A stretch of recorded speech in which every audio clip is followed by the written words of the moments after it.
hari ini justru Pak Kapolsek yang memberikan itu. Ya terharu. Bentar-bentar nanti tahanan di sini. Oh iya. Wah, mana tahanan tetap aja nggak betah. Jadi saya mau bincang-bincang dulu nih ya sama kamu ya. Boleh ya? Boleh lah, silakan aja. Ya. Kalau bincang mau ini. Jadi sekali ngambil dokumen ini ya. Ya, Pak. Ya. Izin ya Pak Kapolsek. Lanjut, silakan. Nama aslinya siapa? Effendinus Nduru. Berapa usia? 35 tahun. Udah nikah? Udah. Berapa anak? 2. Istri? Marga apa? Marga sama juga dulu. Nduru juga? Boleh gitu ya? Boleh. Orang Nias ya? Boleh. Satu marga ya? Boleh. Tinggal di? Di RP sekarang. Di Selanjut. Ya. Udah lama di ini, perangkat ini? Sekitar 8 tahun. Dulu langsung dari Nias? Iya. Oh gitu. Dari Nias mana? Nias Selatan. Nias Selatan. Sorake itu ya? Iya. Pantai Sorake? Iya. Saya udah pernah sana. Agama apa dulu sebelumnya? Kristen. Protestan. Orang tua di mana? Nias. Di Nias. Terus terakhir ke gereja kapan? Di awal bulan tahun 2020 ini gue rasa. Awal tahun 2020. Januari. Di situ sempat ke gereja. Iya. Gitu. Gereja apa kalian? Di sini beda Pentakosta. Ya. Atau PNKP? Bukan. Beda Pentakosta itu. Pentakosta ya. Oke. Udah berapa lama di sini? Tahanan? 2 bulan lebih. 2 bulan lebih. Apa kasusnya? Nah itu lah Pak, narkoba. Narkoba. Kok bisa terjerumus? Nah itulah kalau udah jauh dari yang kuasa.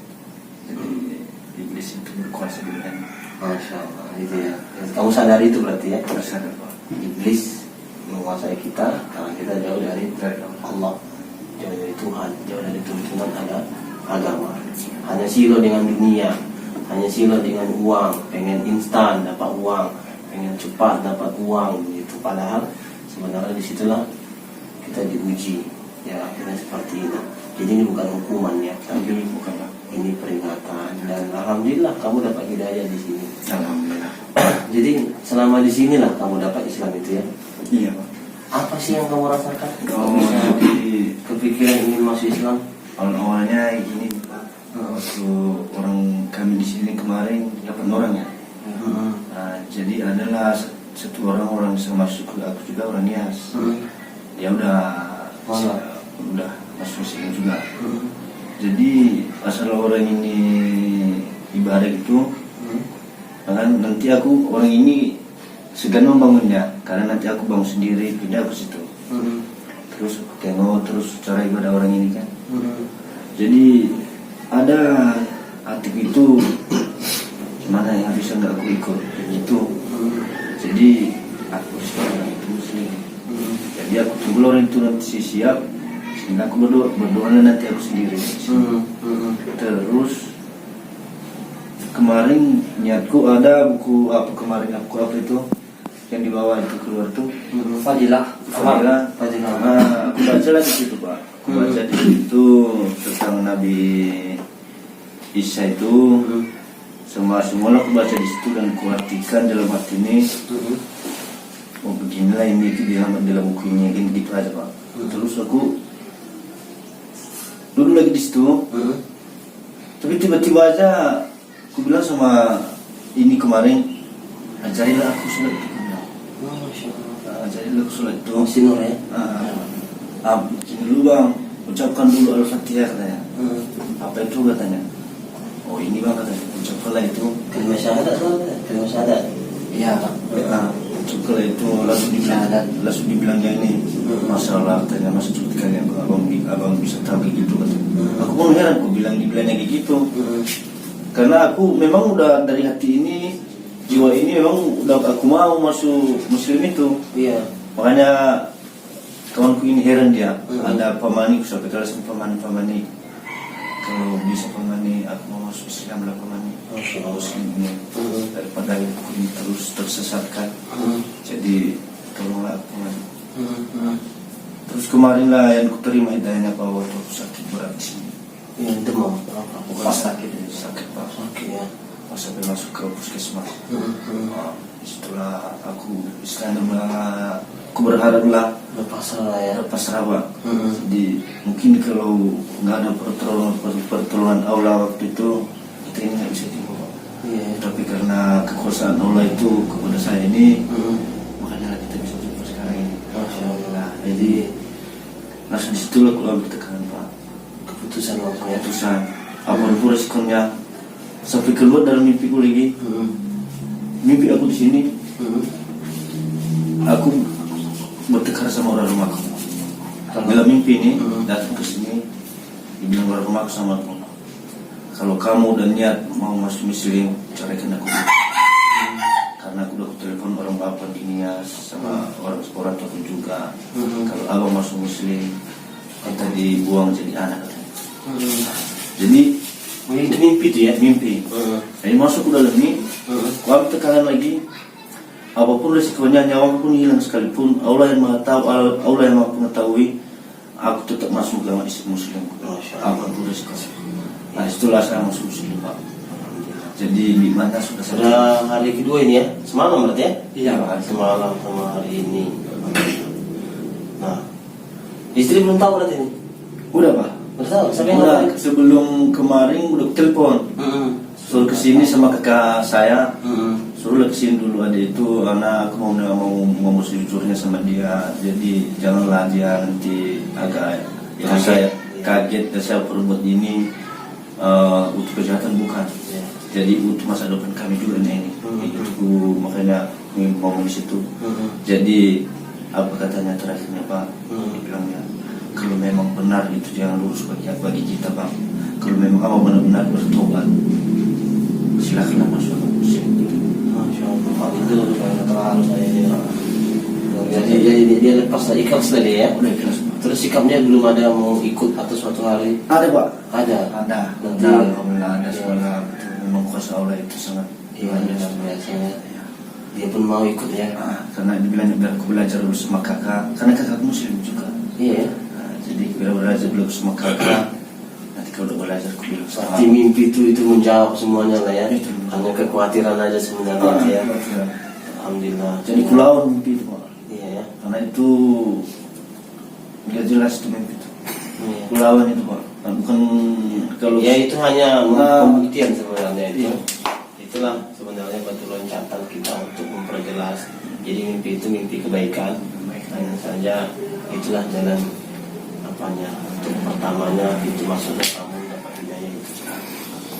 Saya terharu ini ya, luar biasa ini. Meskipun kamu harus tahu bahwa masuk Islam itu bukan berarti berkurang hukumanmu ya dengan perbuatan pidana Iya. narkoba ini kan. Udah kamu sadari itu kan. Iya. Tidak ada hubungannya antara kita masuk Islam Iya. lalu hukuman berkurang misalnya enggak. Karena itu nggak ada kaitannya. Makanya itu yang bikin saya penasaran. Kenapa dia masuk Islam dalam keadaan dia ditahan gitu. Padahal dia pun tahu itu bahwa dia pun masuk Islam nggak akan berpengaruh dengan pidananya. Ada Pak. Nah, di situ yang membuat saya salut ya, terharu sama kamu. Kadang-kadang kita diuji itu malah bukan semata-mata untuk apa ya, untuk semakin buruk atau terpuruk kita, tapi justru ada ujian itu untuk membawa berkah, membawa kebaikan. Jadi kamu diuji dengan ya diingatkan karena kelakuan kamu selama ini jauh dari tuntunan Tuhan, ya kan? Kamu terjerumus ke dalam narkoba, tapi ternyata itu jalan yang Allah rencanakan untuk kamu dapat hidayah Islam itu. Justru kadang-kadang di situ lebih nikmat hidayah itu, lebih manis hidayah itu. Kalau kami ini masuk Islam dengan cara ilmiah, ya gampang saya masuk Islam. Saya teliti, saya banding-bandingkan, saya dulu pelayan gereja, dapat hidayah, mudah. Itu cara Allah memberikan saya hidayah. Cara Allah memberi kamu hidayah ya seperti ini. Kamu masuk dalam satu kejahatan, ya, menikmati yang haram, kemudian kamu ditangkap, kemudian kamu ditahan, dan lalu dapat hidayah. Ya, ini rencana Allah Subhanahu wa Ta'ala. Macam-macam proses orang dapat hidayah. Tapi ini bukti bahwasanya Allah masih sayang samamu.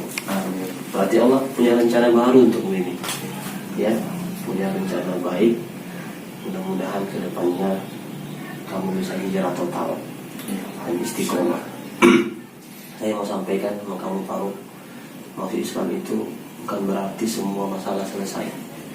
Enggak. Jangan kira masuk Islam itu kamu akan mudah segalanya. Enggak. Saya selalu sampaikan sama teman-teman mu'alaf seperti itu. Masuk Islam, ya, harus totalitas. Masuk Islam tidak terpaksa, tapi setelah Islam harus totalitas. Kata Allah Subhanahu wa taala, "Udkhulu fi silmi kafah." Masuklah kalian ke dalam Islam dengan totalitas, dengan sempurna. Jangan setengah-setengah. Kalau sudah mandi, total basah. Jadi kalau kamu sudah masuk Islam, beribadah, isi hari-harimu dengan ibadah, dengan sholat 5 waktu. Alhamdulillah kamu nggak banyak aktivitas, berarti muatannya banyak untuk belajar. Ada Nur di sini, ya kan? Nur juga dapat pahala dari mengajari dia. Apalagi dia dapat proyek Al-Fatihah dari kamu, ya kan? Itu proyek miliaran, itu proyek triliunan. Orang mengajarkan Al-Fatihah itu. Jadi jangan kira masuk Islam itu selesai semua masalah. Enggak. Ada orang masuk Islam makin miskin hidupnya. Ada orang masuk Islam dibenci oleh keluarganya. Ada orang masuk Islam sejak menikah, ya, penyakit aja yang datang. Gak punya anak. Ada sakit kanker, sakit paru-paru, sakit macam-macam. Ada orang masuk Islam dipecat dari pekerjaannya. Ada. Jadi jangan kamu kira masuk Islam itu semua jalanmu akan mulus misalnya. Enggak. Di sana ada ujian, ya, ada ujian. Saya pun diuji. Ini teman-teman mu'alaf pun diuji. Semuanya kita diuji, ya. Dalam Islam itu namanya takdir, ya. Ada takdir yang baik, ada takdir yang buruk. Kamu harus terima. Jadi jangan satu hari aku sudah Islam, aku sudah sholat, aku sudah puasa, kenapa Allah hidupku masih begini-begini saja misalnya. Jangan seperti itu. Tapi kita terjemahkan Allah sedang mengujiku, ya.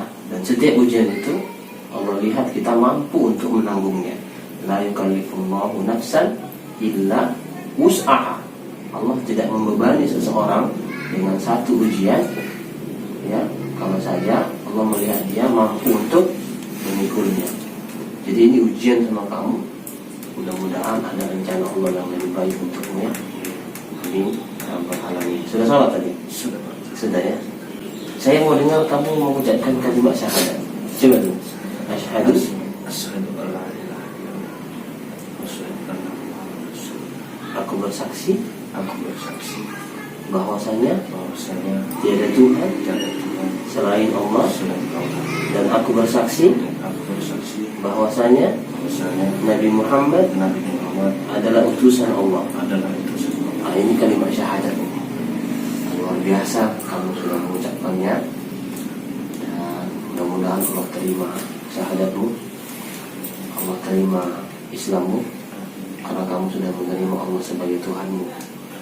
Kamu menerima Nabi Muhammad sebagai nabimu, kamu menerima Islam sebagai agamamu, kamu menerima Al-Quran sebagai kitab sucimu, kamu menerima masjid sebagai rumah ibadahmu, kamu menerima kita menjadi saudaramu, satu keyakinan, dan kamu menerima kiblat Ka'bah sebagai arah ibadahmu, kiblatmu, itulah Ka'bah.